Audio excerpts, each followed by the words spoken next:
नमस्कार दोस्तों, स्वागत है आप सबका आज के आर्टिकल में, जहां पर हम लोग डिस्कस करेंगे 145। आपको पीछे याद होगा 118 आर्टिकल जब आप पढ़ रहे थे, वहां पे लिखा था कि संसद अब जो सदन है वो अपनी कार्यवाही के लिए नियम बनाने की छूट रखते हैं। लोकसभा अपने नियम बनाएगी, राज्यसभा अपने नियम बनाएगी। तो सुप्रीम कोर्ट को भी अपने नियम बनाने चाहिए कि हमें कब छुट्टी रखनी है, हमारा ऑफिस 10 बजे खुलेगा, हमारा जो सदन होगा यानी कि जो कमरा होता है, जो जज की कुर्सी होती है, कितने बजे खुलेगी, कितने बजे बैठेंगे, ये सारे नियम उसके पास होने चाहिए।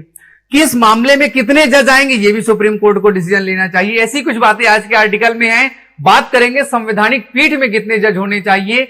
आज की इस आर्टिकल का मेन उद्देश्य यही समझना है कि कॉन्स्टिट्यूशनल बेंच में कितने ज्यादा जज होते हैं, यही समझना है। आइएगा देखते हैं क्या कहता है आर्टिकल नंबर 145, न्यायालय के नियम आदि।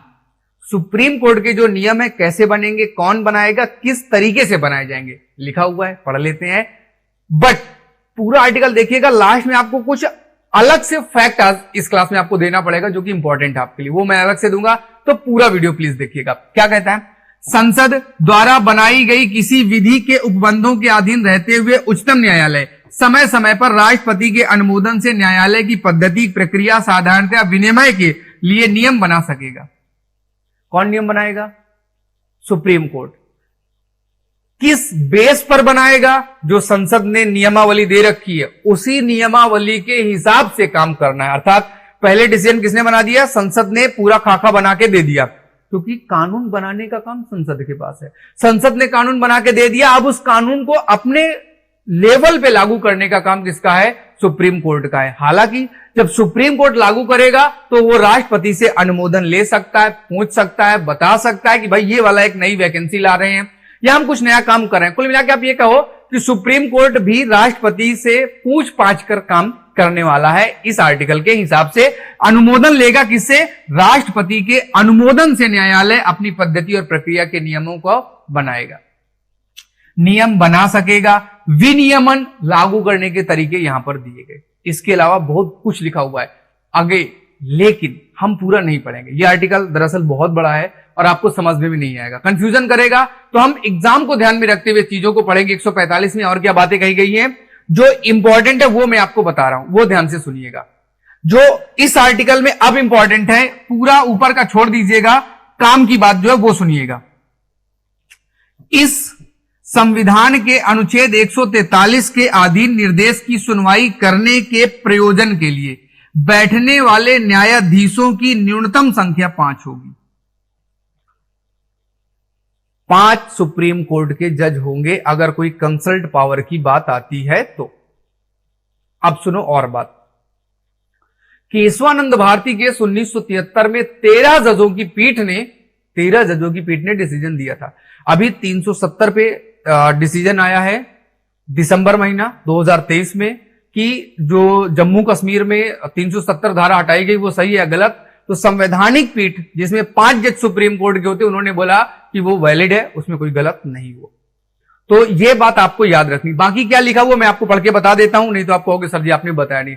इसके अलावा Golaknath case, Minerva mills case, इनमें भी 7 और 11 जजों ने एक साथ डिसीजन दिया था। ये बड़ी संवैधानिक पीठ है, अक्सर 5 जजों की बन जाती, कोई दिक्कत की बात नहीं। बट सबसे बड़ी केशवानंद भारती की 13 जज थे। आइएगा क्या कह रहा है, उस न्यायालय में विधि व्यवसाय करने वाले व्यक्तियों के बारे में नियम कौन बनाएगा?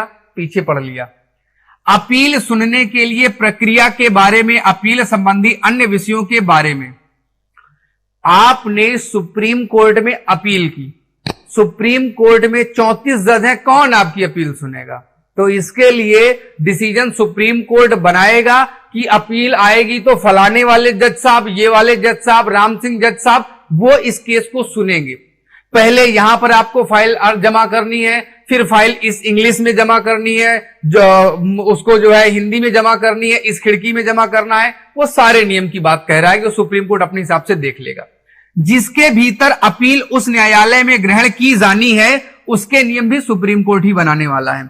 भाग 3 के द्वारा प्रदत्त अधिकारों में से किसी परिवर्तन करने के लिए उस न्यायालय में कार्यवाहियों के बारे में नियम।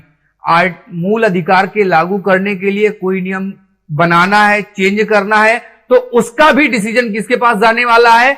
सुप्रीम कोर्ट अपने हिसाब से देखेगा।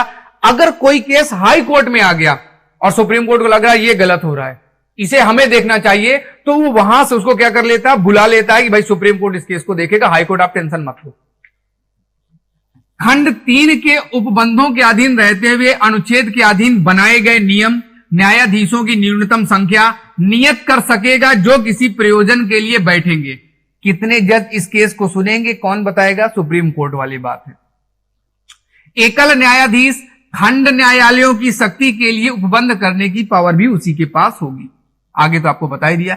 जिस मामले में संविधान के निर्वचन का मतलब होता है इंटरप्रिटेशन, व्याख्या करने की बात है, के बारे में विधि का कोई सारवान प्रश्न अंतर्लिप्त है, उसका विनिश्चय करने का प्रयोजन करने के लिए, संविधान की व्याख्या करने के लिए। निर्वचन का मतलब इंटरप्रिटेशन। अगर सुप्रीम कोर्ट संविधान के किसी भी आर्टिकल को आपको समझाना चाहता है, आपको समझ में नहीं आ रहा है, केस आ गया है, तो ऐसे केस की सुनवाई मिनिमम 5 जज करेंगे, और वह 5 जज का कौन कौन आएंगे, यह सुप्रीम कोर्ट का मुख्य न्यायाधीश डिसीजन लेता है। तो वही बात है, सुप्रीम कोर्ट किसी भी संवैधानिक आर्टिकल की व्याख्या करने का अधिकार रखता है, लेकिन उस पर 5 जज उस पीठ पर बैठकर डिसीजन देंगे। बात समझ में आ गई? इसीलिए कहते हैं संविधान का अंतिम प्रख्यात दाता या उसको समझाने वाला, संविधान के आर्टिकल को बताने वाला, उसकी व्याख्या करने वाला कौन है, एक्सप्लेनेशन देने वाला कौन है, तो वो है सुप्रीम कोर्ट। इतनी बात इस आर्टिकल में कही गई है। उम्मीद करता हूं थोड़ी बहुत बातें आपको समझ में आ गई होंगी। जो शुरुआत में बता दिया उसे याद रखेंगे तो भी आपका काम चल जाएगा। मुझे दीजिएगा आज के लिए आज्ञा। हंसते मुस्कुराते रहिए। कल मिलते हैं आर्टिकल 146 के साथ, और बहुत जल्द आपका आर्टिकल आने वाला है, आपका शानदार जानदार आर्टिकल 148। आप इंतजार कर रहे हो? जी हां, आने वाला आर्टिकल 148। फिलहाल आज के लिए tata bye, take care, have a nice day.